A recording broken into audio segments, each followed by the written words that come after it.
Podcast Evolved, your home for Halo. Welcome, Spartans, to Podcast Evolved, your home for Halo. I am your host, Oren, and with me today we have Aaron. Hi, guys. And the woman, Krista. Yay! It's me! It's her! I have to read the script as it's written, so no apologies. I wrote that in for you. This week's topic will continue our character Dossiers series, where we're going to talk about the Librarian. She is very important in the ancient Halo universe, as well as the present Halo universe, so we will talk all about her influences, and kind of characters surrounding her. But before we get started, we have some housekeeping. If you're new to the show, welcome. Podcast Evolve is the host to a variety of shows. This is our main show where we report the Halo news, the Halo lore, and talk to you directly, our listeners. We also have our mission debrief, our Halo book club, our builds with blocks, and our Halo headlines. And we also have a partnership with HCS Pro Talk with Will and Josh, where they discuss the latest information within the competitive Halo scene with an emphasis on community every week. So you can follow them at HCS Pro Talk on your favorite podcasting service, and you can learn more about our other shows on our awesome website, halopodcast.com. If you're already a fan of the show, please rate us and leave us a review. We greatly appreciate all the feedback we receive from our listeners to improve the quality of all of our shows. And thank you so much to all of our patrons.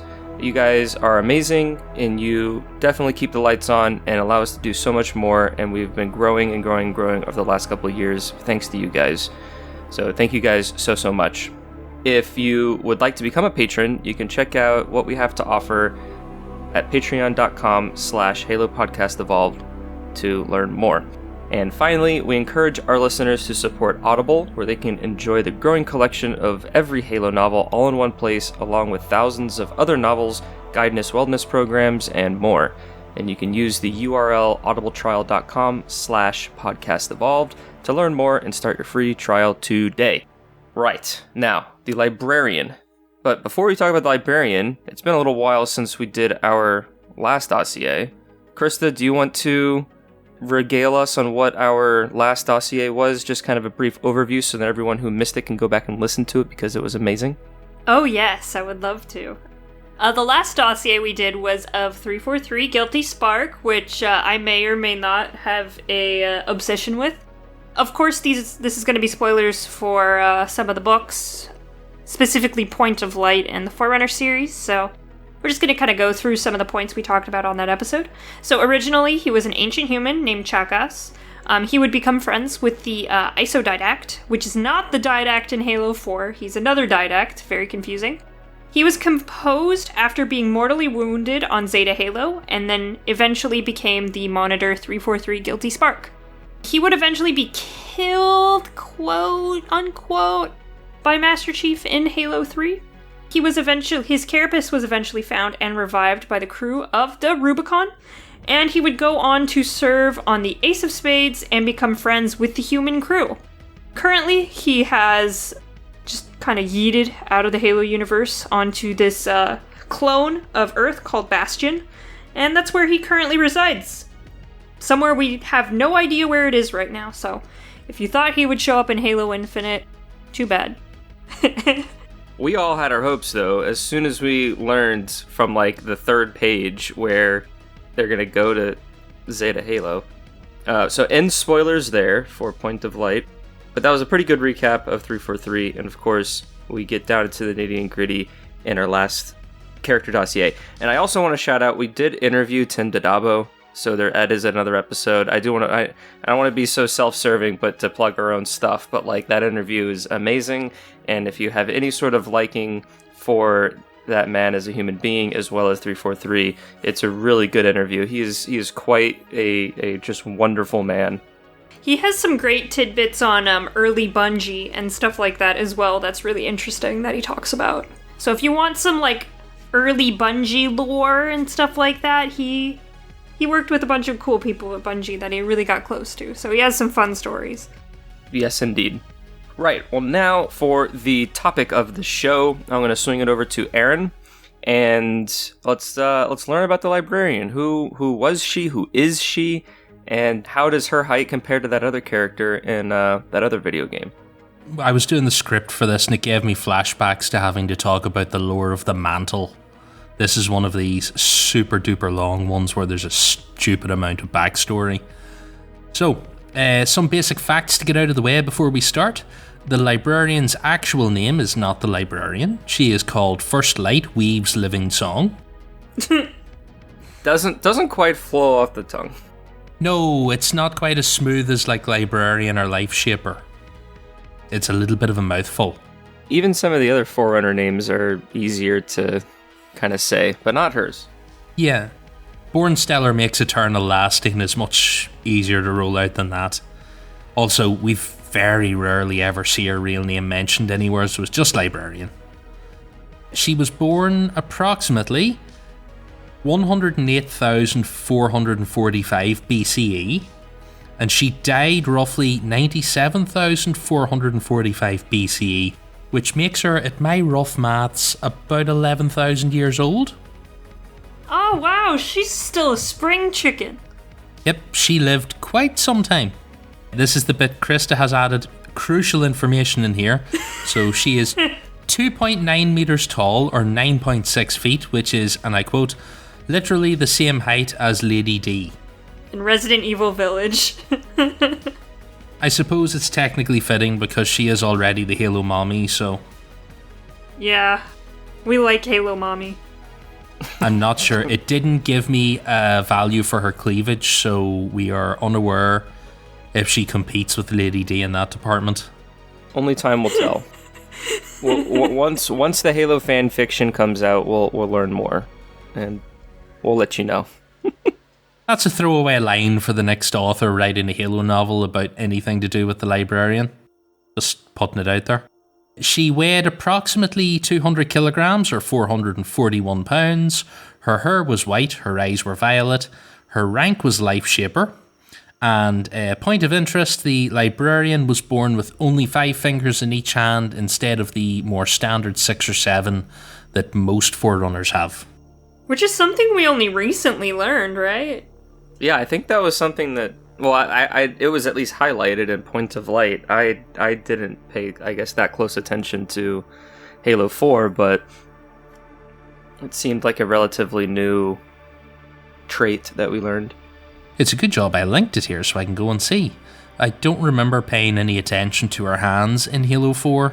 Yeah, you can see she's only got 4 fingers in the cutscene. Right, so she does have it in the cutscene, but none of us paid much attention to it. But it makes her suspiciously close to humans, which is something that plays a part in the Librarian's life. We have a lot to talk about, so I'm going to skim through this and you guys jump in wherever you want. But in the Librarian's early life, she received the nickname Librarian from her teachers because she liked to travel through great stores of knowledge. Her mother died when she was a child. She was raised by her father and AIs, as all good Forerunner children are. As a child, she was haunted by nightmares due to her, they call it a chaotic grasp of living time. That's a fun fact we get in Point of Light. The Librarian is like the great master of living time. That's what we know her as, but we find out here that as a child, she struggled with it all and was haunted by it quite a lot. I think they specifically mentioned she spent a lot of her time as a child medically sedated so that she could sleep. Next up, she received tutoring from another Forerunner called Harmony in Gifted Symmetry. She was able to help her navigate her nightmares and eventually understand living time the way that she did. Librarian, on her first mutation, hoped that she would lose her 4 fingers and become slightly more normal. But she did not. She retained those and would eventually go on to try to solve the mystery of it. She went to a place called the Master Library of Kethsidon, and there she discovered information on the Fear Radical rate. I think we've discussed those before in our history of like the Forerunners and their rates. They were an ancient rate of Forerunners who were folded into, I think, the Builders, because they had some slightly funky beliefs that humans and Forerunners may have a common genetic ancestry. So they were pushed to one side because that's a little too much crazy talk for the Forerunners. It's too controversial. We don't want to be like humans. They're stinky. We can't share controversial opinions like that, even if some Forerunners only have 5 fingers. They're just freaks. See ya. The Librarian would go on to meet the Isodidact. They would eventually get in a relationship. The Isodidact did have another Forerunner interested in him. She was called Endurance of Will, but the Didact eventually chose the Librarian.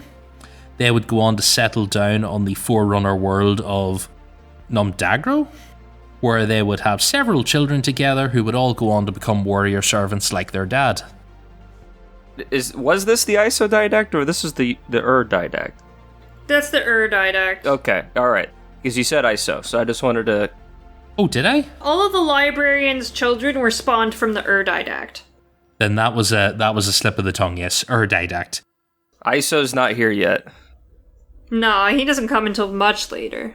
Yeah, he wouldn't be born at this stage, so he's yet a glint in the future. Next up, we go to the next section of our life, which is basically the war with ancient humanity. So, at the start of the war, the Forerunners don't know why humanity have decided to lash out and start attacking them, and the Librarian was actually the one to call for the swift extermination of humanity in retaliation for their attacks. And it was the Didact who actually came to bat for humanity and said that no, they should be sent back to their homeworld to learn from their mistakes and develop and grow as a species. So this is a weird flip of the tables from how they're going to turn later. This is not the Librarian we know later in the games. Like, that Librarian would not call for the extermination of a species. Thankfully, the Council sided with the Didact and decided that they wouldn't exterminate humanity completely. During the war with humanity, all of the Librarian's children were killed. Oof. Yeah. Fun fact, their recorded last moments in like Forerunner black boxes would be in their like war sphinxes and would be left to monitor the Didact later in the game, because that's just an extra level of like creepy. Yeah, because why not? There's one thing you learn the more you like dive into the Forerunners. They are fond of very unsettling, creepy things. They're kind of fucked up. They're super fucked up. They are completely fucked up. What have we got next? The later stages of the Forerunner War. The Human Forerunner War, they discovered the Flood was the actual motivation. The Librarian is then promoted to Life Shaper. This is a prestigious title. I believe it said there were only a handful of other Life Shapers in the history of the Ecumen. And she was put in charge of the Flood Research Program. Humans would eventually be defeated on Charam Hakur. Now, the Librarian, who's changed her mind now, decided that humans and their culture should be spared because they may be able to learn from humans how they were able to resist the Flood. Because during the war, the Forerunners had observed that the humans were able to repel the Flood and sometimes like shift them off a planet completely. Which wasn't even the case. It was the Flood doing that to make the Forerunners off balance, right? It was literally just the Flood manipulating the Forerunners. The Flood were bluffing the entire time, but unfortunately the poor Forerunners didn't know this at the time. But the Forerunner Council did not agree with this approach, and they instead opted for the more drastic measure of composing all the survivors from Charam Hakur, taking whatever humans were left and de-evolving them and putting them on Earth, which at the time was called de Terring. So they were de-evolved back to cavemen, and then the essences of the composed humans from Charam Hakur were put in their DNA, and they were given to the Librarian to monitor on Earth. Slowly over time, I think it says about 10,000 years, the humans had actually started to re-evolve back to like basic humans. So they had shed off the de-evolution that the Forerunners had put on them, and the Librarian realised there was something special about them, so she took all of her life workers off the planet and basically left it to fall into the background out of anyone's attention. She left some automated equipment on the planet that would imprint her gauge on key humans, and that would go on to basically make her the equivalent of a god on Earth. Every human sees the Life Shaper at birth, and they all worship her. Kind of fucked up. I'm trying to do a similar thing to people as well, so godhood and all that. That's what TikTok's for, I guess. Yeah, that's what I'm making TikToks for. You just do your TikToks and you just get on people's minds so they can't stop thinking about you. And then they think you're a god. 1, 2, 3. As easy as that. Prepare for ascension. Look, whatever works. We're not gonna kink shame anyone here. Oh, thanks. I appreciate it. Right, what have we got next? Okay, that's the short version of War with Ancient Humanity. There's a lot more to it. This whole episode's a short version, let's be real, so, you know. But go read the Forerunner books if you want the full details. But, I mean, we've talked about it at length, but yeah, it starts getting interesting, though, once the Halos get in. Yes, if you would like the abbreviated version of the Forerunner Flood War, go and watch the terminals from Halo 4. They're about 15 minutes long in total, and that covers a lot of it. Next up, we have the Halos. So this was a project proposed by the Master Builder to create a weapon capable of defending the galaxy from the Flood. The Didact also proposed his own version of Shield Worlds.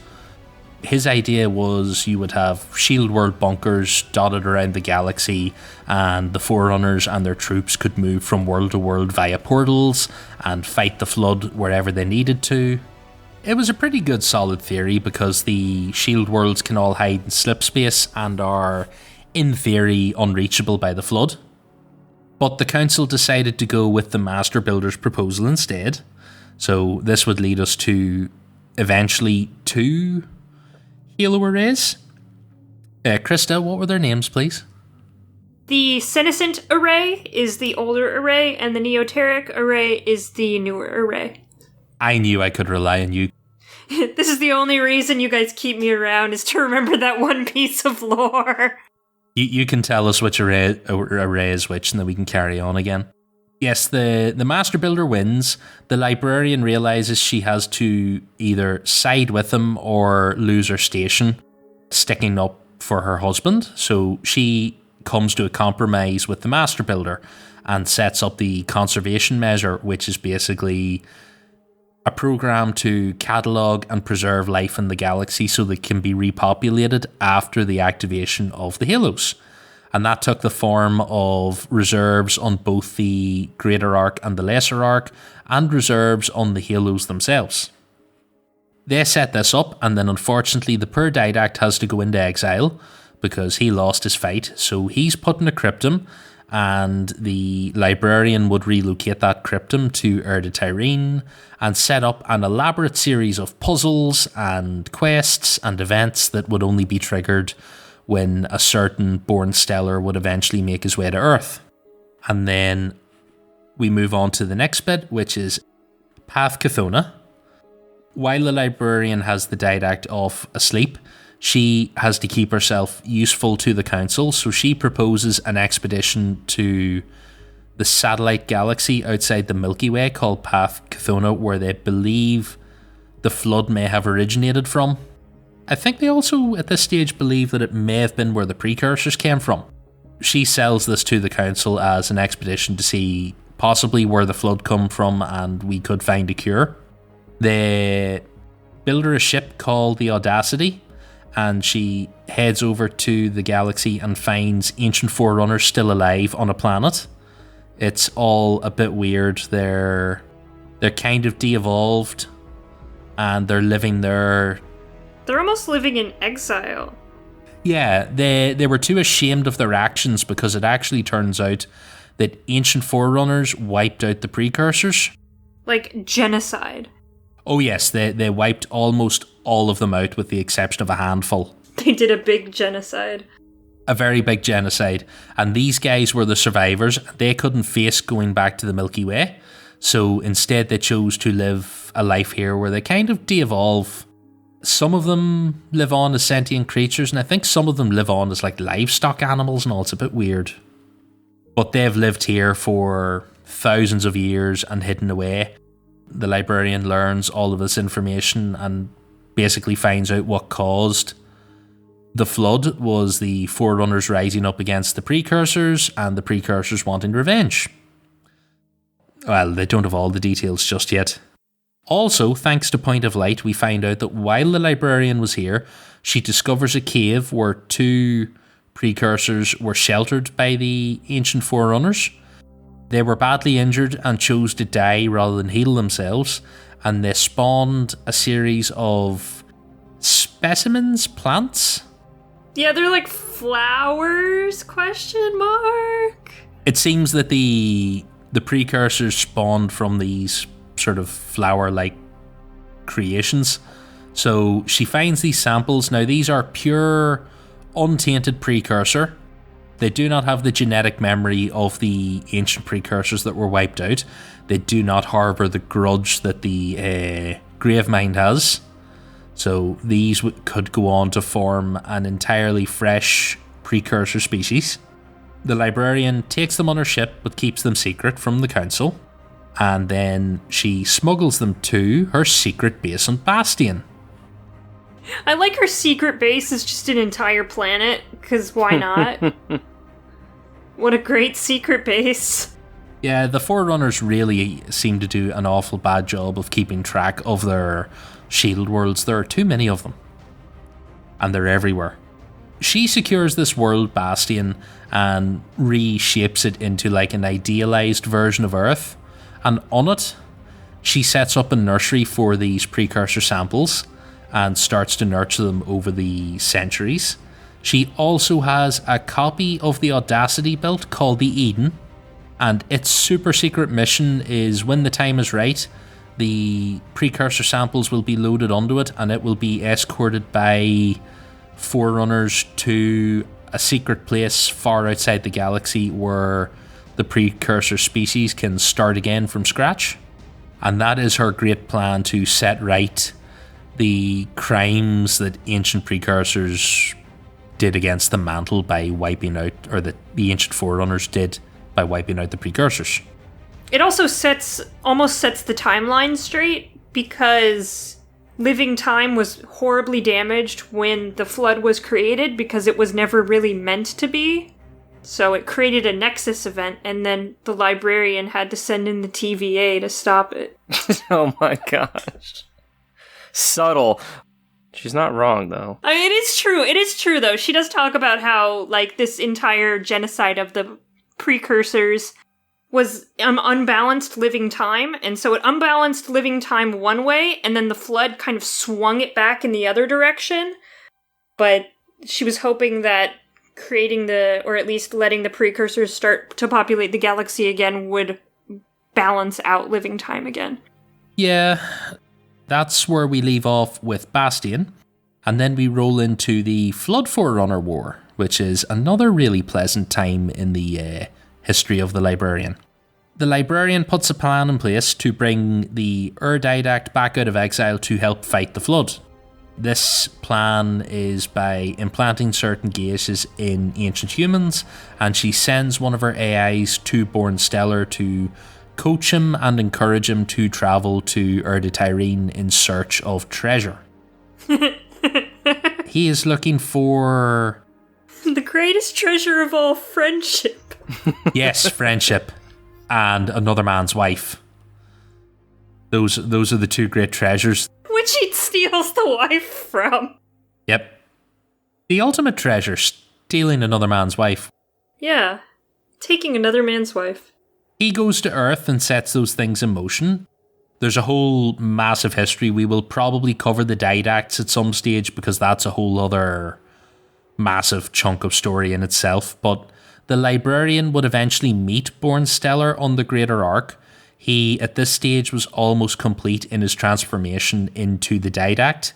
He had to mind meld with the Didact at one stage, but because they had no access to the domain, that mind meld slowly took over Born Stellar and formed him into the Isodidact. Isodidact is the newer Didact, the younger one. He likes humans. Didact is the older Didact, and he will go on to hate humans. So if I get those confused at any point, you will know.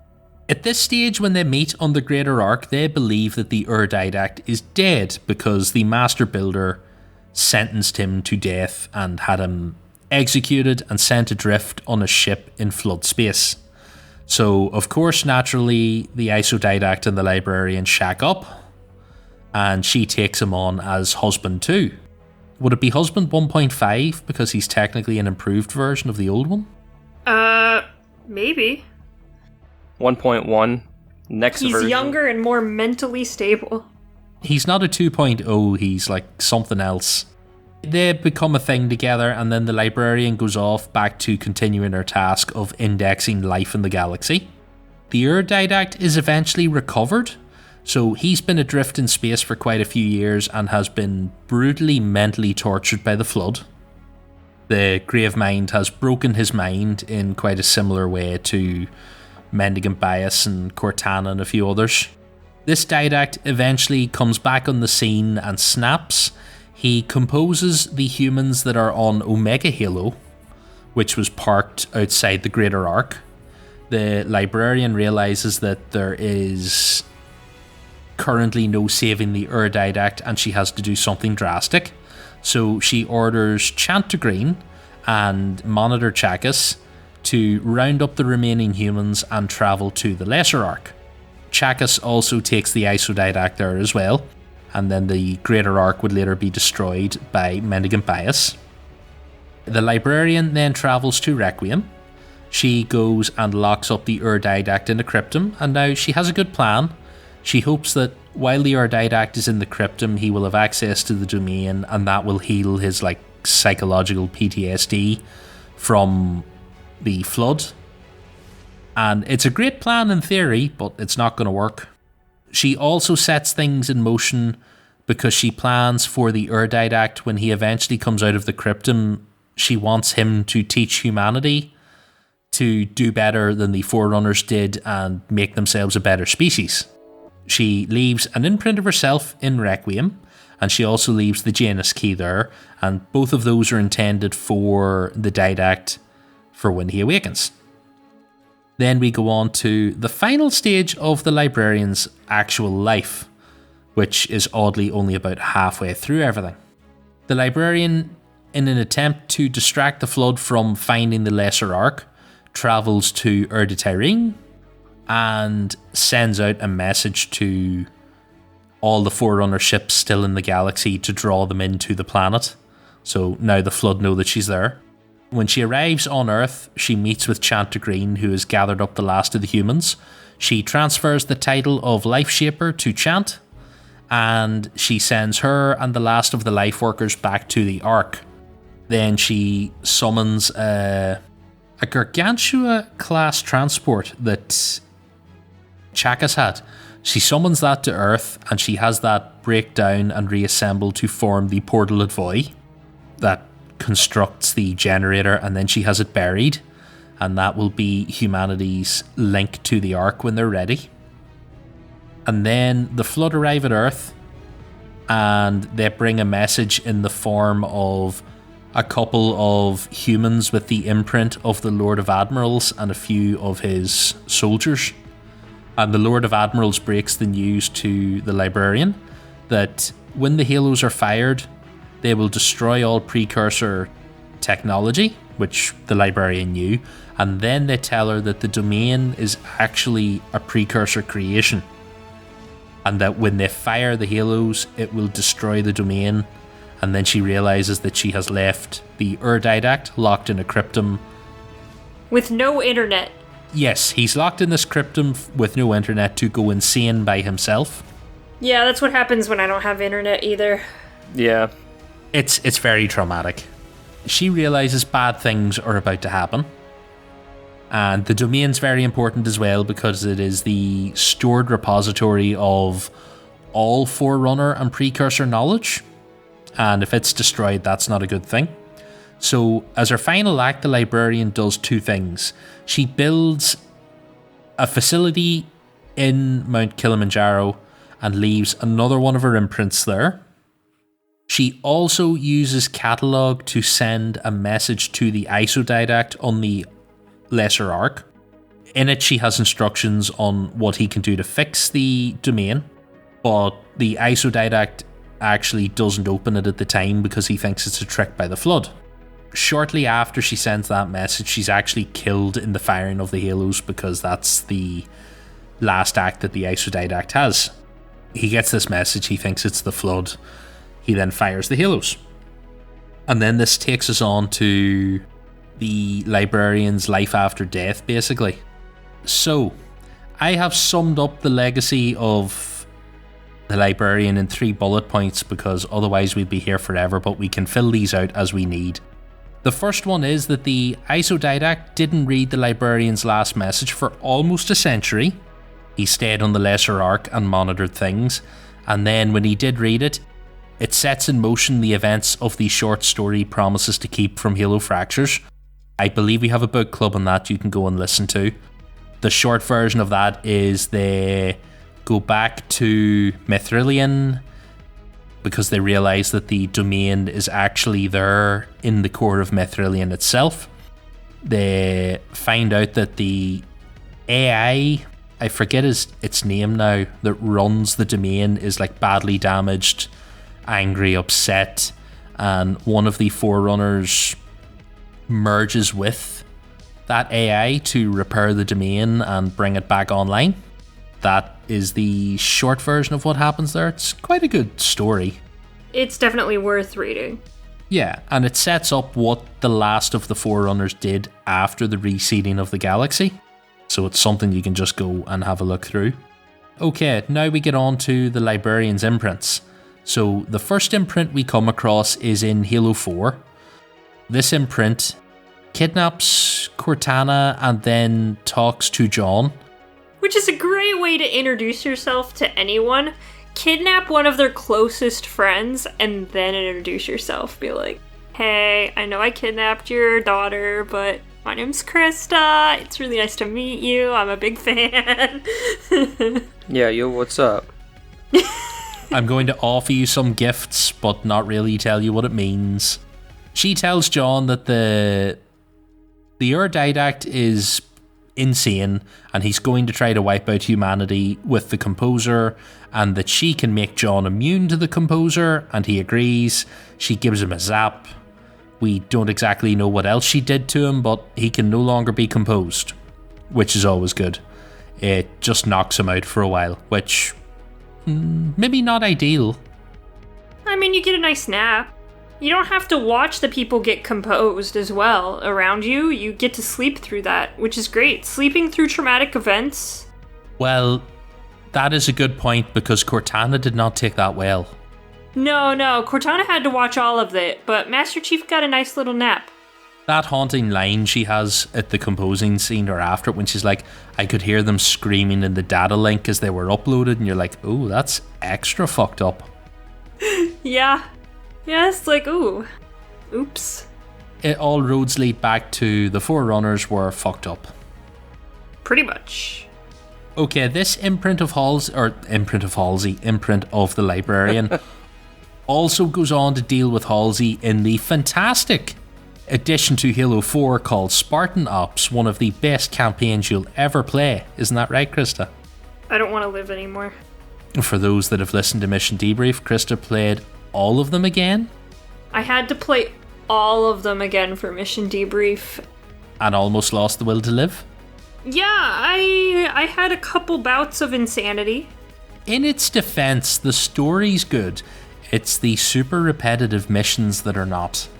It's just, you know, the cutscenes are really nice, but actually playing the game, awful. Yeah, you're going like, oh, I know this level. They've put force fields in it. Yay. And then, oh, I know this level again. They moved that thing over there. Yay.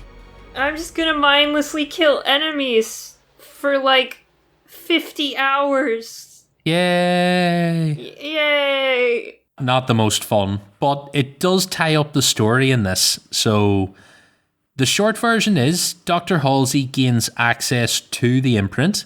The imprint tells Halsey that humanity is ready to move on to the next stage, and she gives Halsey the Janus key and tells Halsey to take it to the Absolute Record, and humanity can use all of the Forerunners' technology to ascend to be a better species. And then the imprint uploads itself from Requiem to the Absolute Record, and then Requiem is destroyed. And that is the very short version of what happens there. And then this sets up the events of Halo Escalation, another fantastic intro in the Halo story, just like Spartan Ops. Yay. It's just a story that goes nowhere. It's really sad. The Janus key was in Escalation awful. And it's a shame, because it's like the Absolute Record was building to such seemingly like some really cool and interesting lore that I guess they had like the right, like it was almost like 343 wrote themselves in a hole to where they're like, we can't really give out this information, although it would be so cool, because it would kind of mess up other stuff. It was like the ultimate cheat code to everything. Was just, it's the ultimate luminary. Yes, it's the Find My iPhone for all Forerunner technology. Was the short version of what the Absolute Record was, and we couldn't have humanity have that just yet. Also, fun shout out to Escalation, where Dr. Halsey takes out a contender class AI by herself. Yeah, she just hacks it, you know. I like how she does it. She's like, yeah, I hacked you. And it's just like, wait, what? Possibly the most OP move in the entire Halo franchise ever by one single person. You know, it's Halsey. It's okay. You gotta love it. Right, so, unless I'm mistaken, there's only one more imprint of the Librarian that we know of, and this is the imprint we meet during the...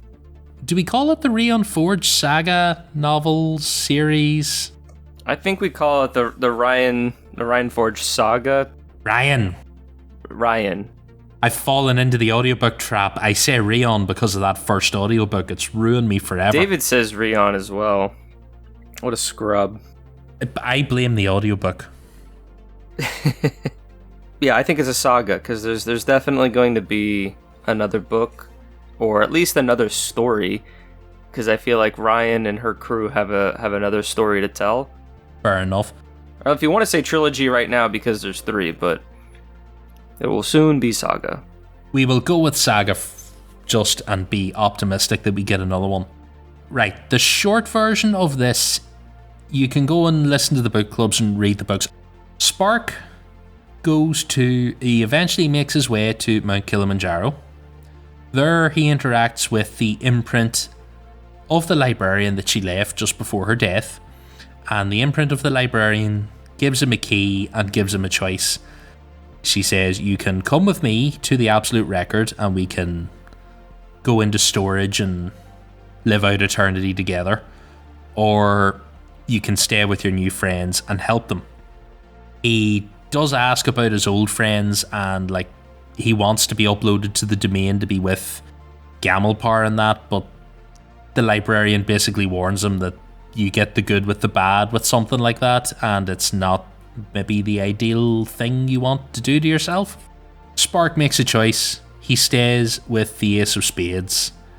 He takes the key, and that eventually leads them to Bastion, which we've covered this all really in Spark's dossier.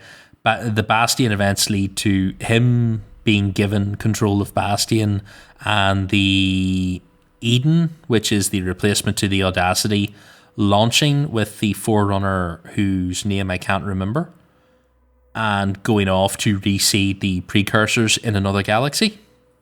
And this is the last we see. This imprint of the Librarian also uploads itself to the Absolute Record, and unless we come across any more, we are fresh out of imprints.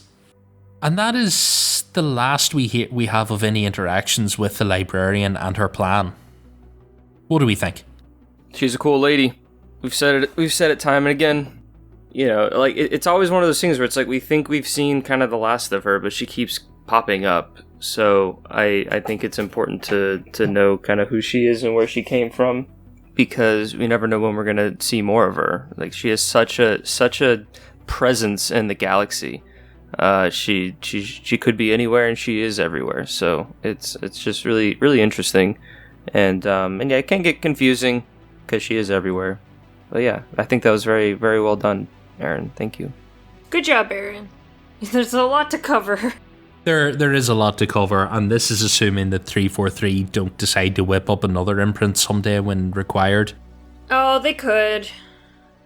That's like the most convenient thing about the Librarian now, is you can just have her uploaded anywhere. Inconvenient for us. I'm kind of hoping we're going to reassemble all these imprints and make a Librarian. Maybe that could have been her, one of her plans, because the woman loved her plans, Jesus Christ. I hope one day we find her Google Drive that has all of her plans in it. Yeah, right. My plans by the Librarian. They're out there somewhere. That is basically the history of the Librarian. I have 3 minor bits of trivia that I pulled off Halopedia, nothing terribly exciting. For those that have been keeping track, the Librarian first appeared in the Halo 3 terminals. She is identified under the name L. I believe there is L and D for Librarian and Didact, and it's basically a back and forth series of messages between them, and this is what's taking place while the Librarian is on Earth waiting for the Flood to come and get her, and the Didact is on the Ark trying to persuade her to come back to him. They're interesting, and I believe those terminals change a little bit depending on which difficulty you play Halo on, or Halo 3 on, so you can pull all those up on Halopedia and read all the differences. She refers to the part of Earth she lived on as Eden, as in the Garden of Eden, because it would not be complete without biblical references. And the only other little bit of information we had is that apparently at one stage Bungie had considered calling the Proto-Gravemind the Librarians instead. But thankfully they did not go through with that, and the Librarian name got used elsewhere. That's about it. We don't really have a huge amount more on her. In terms of will we see her in Infinite, how will she relate to Infinite, is the basic version is her plan will continue to roll forward, and if things get really crazy, we'll meet another imprint. What do we think? Odds on seeing a Librarian imprint on Zeta Halo? Probably. Yeah. I think there's going to be either an imprint or an audiobook or like both. They've already confirmed that like the kind of audio log type of a mechanic in Halo 5 will return to some capacity. Kind of see how they implement that. And we got a lot of different sort of dialogue and chatter from characters from across the galaxy that can point to influences from the Librarian or the Librarian herself. And with Zeta Halo being such a rich history in of itself as a location, she has to be somewhere on there, just like she was at Kilimanjaro and elsewhere and Requiem and all that. So yeah, I definitely think we're going to see and hear and learn more about the Librarian and just whatever plan that she has that's going to, throw curveballs at the story. Krista, what do you think? Anything else? She's a tall lady. Krista's fixated on the tall lady part. Up next, scene in Halo Infinite where she smothers John against the floor in his armor. Oh, yeah, please. I would love to see that imprint. Allow me to imprint you with my gash and then throw him against a wall. Nice. To gash. Alright, guys. That is the Librarian covered in all of her details. Our next character dossier will be on the husbands of the Librarian. And if you're really good, we will tell you about that exciting night when the 3 of them were on the Greater Ark together. What? Oh, yeah. Oh, I must have skipped that chapter. It's right there. The pages were probably stuck together, Krista, Oh, okay. Well, I'll have to go through it again. But yes, we will cover the history of the Didacts, and that is also quite a sizable lore-filled episode, so prepare yourself for that. Right, Oren, I will hand over to you to take us away. Yes, thank you, Aaron. Thank you all for joining us, the listeners of this wonderful show. We mentioned at the top of the show, you can find every episode to all of our shows on our website, halopodcast.com, or you can search for their unique podcast feed on your podcast subscription service. If you want to listen to everything all in one feed, just follow Halo Podcast Evolved, and you got everything you need there. Once again, shout out to our patrons. Thank you guys so much. You make it all possible. If you want to become a patron or learn more about what we have to offer through our Patreon, you can head over to patreon.com/Halo Podcast Evolve to learn more. And finally, if you want to leave us a voicemail about this episode or a previous episode or really anything Halo related, please keep it Halo related. You can give us a call at 205-EVOLVED, which is 205-386-5833. And with that, I've been your host, Oren, and until next time, Evolved! Evolved! Evolved!